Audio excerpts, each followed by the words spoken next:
in light of those calls and releases. À la lumière des appels et relèves que la première présidence vient d'annoncer, je vous dis au nom de tous que nous souviendrons toujours de ceux qui ont travaillé fidèlement avec nous et que nous les aimerons, tout comme nous aimons et saluons d'emblée ceux qui viennent d'entrer en fonction. Un grand merci à vous tous. Aujourd'hui, je vais parler de la parabole du Sauveur, dans laquelle un maître de maison sortit dès le matin afin de louer des ouvriers. Après avoir engagé un premier groupe à 6 heures du matin, il retourne à 9 heures, à midi et à 15 heures pour louer d'autres ouvriers, car la récolte devient de plus en plus urgente. Les Écritures disent qu'il est retourné une dernière fois, vers la 11e heure, environ 15 heures, pour engager un dernier groupe. Ensuite, à peine une heure plus tard, tous les ouvriers se rassemblent pour recevoir leur salaire de la journée. À leur grande surprise, tous reçoivent le même salaire, indépendamment du nombre d'heures travaillées. Immédiatement, les premiers ouvriers se mettent en colère et disent « Ces derniers n'ont travaillé qu'une heure, et tu les traites à l'égal de nous, nous qui avons supporté la fatigue du jour et la chaleur. » En lisant cette parabole, vous aussi, comme ces ouvriers, avez peut-être eu le sentiment qu'il y avait là une injustice. C'est de cela que je vais parler. Avant tout, il est important de noter que personne n'a été traité injustement dans cette parabole. Les premiers ouvriers avaient accepté le salaire journalier et l'ont reçu. De plus, ils étaient, je l'imagine, très reconnaissants d'avoir obtenu le travail. À l'époque du Sauveur, un homme ordinaire et sa famille ne pouvaient guère faire mieux que vivre au jour le jour. S'ils ne travaillaient pas, ne cultivaient pas, ne pêchaient pas ou ne vendaient pas, ils ne mangeaient probablement pas. Avec plus de personnes cherchant un travail que de places à pourvoir, les premiers hommes embauchés étaient les plus chanceux de tous les candidats au travail de ce matin-là. En effet, s'il y avait de quoi compatir, ce devait être, du moins au départ, pour les hommes qui n'avaient pas été choisis et qui avaient des bouches à nourrir et des êtres à vêtir. La chance semblait ne jamais sourire à certains d'entre eux. À chaque visite du maître de maison au cours de la journée, ils voyaient que c'était toujours quelqu'un d'autre qui était choisi. Mais alors que le jour tire à sa fin, le maître de maison rend une 5e visite surprise et fait une offre remarquable de la 11e heure. Ces derniers ouvriers, les plus découragés, entendant seulement qu'ils seront traités équitablement, acceptent le travail sans même en connaître le salaire, sachant que n'importe quoi sera mieux que rien, ce qu'ils ont eu jusqu'à présent. Puis, en allant chercher leur salaire, ils sont surpris de recevoir la même chose que tous les autres. Comme ils ont dû être stupéfaits et reconnaissants. Assurément, ils n'auront jamais vu pareille compassion dans toute leur vie de labeur. C'est par rapport à cette lecture de l'histoire que l'on doit juger des murmures des premiers ouvriers. Comme le leur dit le maître de maison dans la parabole, je vais légèrement paraphraser. « Mes amis, je ne vous fais pas tort. Vous avez accepté le salaire de la journée, un bon salaire. Vous étiez heureux d'avoir le travail. Et je suis très heureux de votre service. Vous êtes intégralement payé. Prenez votre salaire et jouissez-en. Quant aux autres, je suis sans aucun doute libre de faire ce que je veux de mon argent. » Ensuite vient cette question pénétrante, adressée à tous ceux d'alors ou d'aujourd'hui qui ont besoin de l'entendre. Voyez-vous d'un mauvais œil que je sois bon? Frères et sœurs, il y aura des moments dans notre vie où quelqu'un d'autre recevra une bénédiction inattendue ou une marque de reconnaissance quelconque. Je nous supplie de ne pas être blessés et assurément de ne pas être envieux. Si la chance sourit à quelqu'un, nous ne sommes pas plus pauvres quand quelqu'un d'autre reçoit davantage. Nous ne sommes pas dans une compétition pour savoir qui est le plus riche, qui a le plus de talent, qui est le plus beau, ni même qui est le plus béni. La course dans laquelle nous sommes véritablement est celle contre le péché. Et il ne fait pas de doute que l'envie en est l'un des plus répandus. En outre, l'envie est une faute qui s'entretient toute seule. Il est évident que nous souffrons un peu quand la malchance s'abat sur nous. Mais l'envie nous oblige à souffrir de toute chance qui arrive à tous ceux que nous connaissons. Quelle merveilleuse perspective que d'avaler un litre de vinaigre chaque fois que quelqu'un autour de nous a un moment de joie. Sans parler du dépit final quand nous verrons que Dieu est en réalité à la fois juste et miséricordieux, établissant tous ceux qui seront avec lui sur tous ses biens, comme le dit l'Écriture. Donc, première leçon de la vigne du Seigneur, convoiter, bouder ou rabaisser les autres ne vous élève pas. Pas plus que rabaisser quelqu'un d'autre n'améliorera votre perception de vous-même. Soyez donc gentils et soyez reconnaissants que Dieu soit bon. C'est une manière de vivre qui rend heureux. Le deuxième point que j'aimerais tirer de cette parabole est la triste erreur que pourraient faire certains s'ils devaient perdre leur salaire à la fin de la journée parce qu'ils étaient préoccupés, parce qu'ils considéraient comme des problèmes plus tôt dans la journée.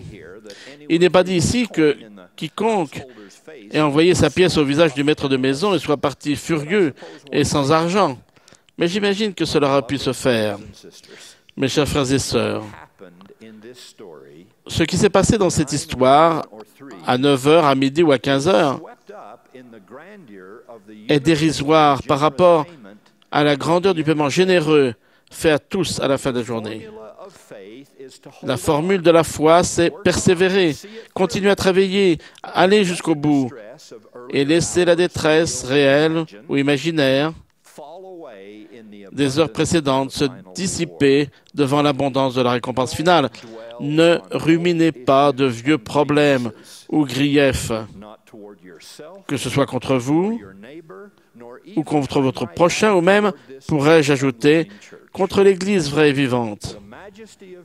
La majesté de votre vie, de celle de votre prochain et de l'Évangile de Jésus-Christ sera rendue manifeste au dernier jour, même si, au début, elle n'est pas reconnue par tous. Alors ne vous souciez pas outre mesure de ce qui s'est passé à 9h du matin, quand la grâce de Dieu essaie de vous récompenser à 6h du soir. Quels qu'étaient les termes de votre contrat de travail durant la journée? Nous consumons un capital émotionnel et spirituel précieux quand nous nous accrochons obstinément au souvenir d'une note discordante jouée dans un récital de piano de notre enfance, ou à quelque chose que notre conjoint a dit il y a 20 ans et que nous avons décidé de lui reprocher pendant encore 20 ans.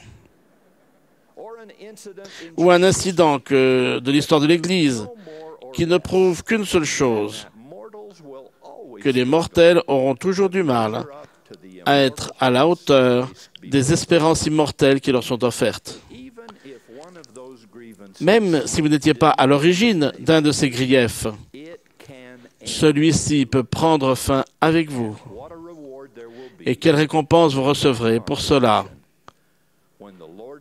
quand le Seigneur de la vigne vous regardera dans les yeux et que les comptes seront réglés à la fin de vos jours sur terre. Ce qui m'amène à mon troisième et dernier point. Cette parabole, comme toute parabole, n'a pas plus à voir avec le travail de la terre ou un salaire que les autres paraboles ont à voir avec les brebis ou des chèvres. C'est une histoire sur la bonté de Dieu, sur sa patience et son pardon, et sur l'expiation du Seigneur Jésus-Christ. C'est une histoire sur la générosité et la compassion. C'est une histoire sur la grâce. Elle souligne cette pensée que j'ai entendue il y a bien des années, disant que ce que Dieu aime le plus dans le fait qu'il est Dieu, c'est la joie d'être miséricordieux, particulièrement envers ceux qui ne s'y attendent pas et ont souvent l'impression de ne pas le mériter. Je ne sais pas qui, dans cette grande assemblée, peut avoir besoin d'entendre les messages de pardon inhérents à cette parabole. Mais, aussi tard qu'il soit pour vous dans votre esprit, quel que soit le nombre d'occasions que vous pensez avoir manquées, quel que soit le nombre d'erreurs que vous pensez avoir commises, ou les talents que vous croyez ne pas avoir, ou la distance que vous voyez avoir mise entre vous et votre foyer, votre famille et Dieu, je témoigne que vous n'êtes pas hors de la portée divine de son amour. Il ne vous est pas possible de tomber plus bas que là où brille la lumière infinie de l'expiation du Christ. Que vous ne soyez pas encore de notre religion, ou que vous l'ayez été mais n'êtes pas resté, il n'est rien que vous ayez fait qui ne puisse être défait. Il n'est aucun problème que vous ne puissiez surmonter. Il n'est aucun rêve qui, dans le déroulement du temps et de l'éternité, ne puisse être réalisé. Même si vous avez l'impression d'être le dernier ouvrier perdu de la 11e heure, le Seigneur de la vigne est là et il vous appelle. Approchez-vous donc avec assurance du trône de la grâce et tombez aux pieds du Saint d'Israël. Venez et faites-vous un festin, sans argent et sans rien payer, à la table du Seigneur. Je lance particulièrement un appel aux maris et pères, aux détenteurs et futurs détenteurs de la prêtrise, comme Léhi l'a fait. Éveillez-vous et levez-vous de la poussière et soyez des hommes. Ce n'est pas toujours le cas, mais ce sont souvent les hommes qui choisissent de ne pas répondre à l'appel de serrer les rangs. Les femmes et les enfants semblent souvent mieux disposés. Frères, agissez. Faites-le pour votre bien. Faites-le pour ceux qui vous aiment et qui prient pour que vous réagissiez. Faites-le pour le Seigneur Jésus-Christ, qui a payé un prix incommensurable pour l'avenir qu'il veut que vous ayez. Mes frères et sœurs bien-aimés, à ceux d'entre vous qui ont été bénis par l'Évangile pendant de nombreuses années, parce qu'ils ont eu assez de chance pour le trouver de bonheur, à ceux d'entre vous qui sont venus à l'Évangile par étapes et phases successives, et à ceux d'entre vous, enfin, membres et non membres encore, qui pourraient rester en arrière, à chacun de vous, à tous, je témoigne du pouvoir de renouvellement, de l'amour de Dieu et du miracle de sa grâce. Sa préoccupation est la foi que vous acquérerez à la fin, pas l'heure du jour à laquelle vous y arriverez. Si donc vous avez fait des alliances, respectez-les. Si vous ne les avez pas contractées, faites-le. Si vous les avez faites et ne les avez pas respectées, repentez-vous et réparez. Il n'est jamais trop tard. Tant que le maître de la vigne dit qu'il y a du temps. Écoutez, je vous en prie, les chuchotements du Saint-Esprit qui vous dit, en ce moment même, que vous devriez accepter le don expiatoire du Seigneur Jésus-Christ et jouir de la participation à son œuvre. Ne différez pas. Il se fait tard. Au nom de Jésus-Christ, Amen.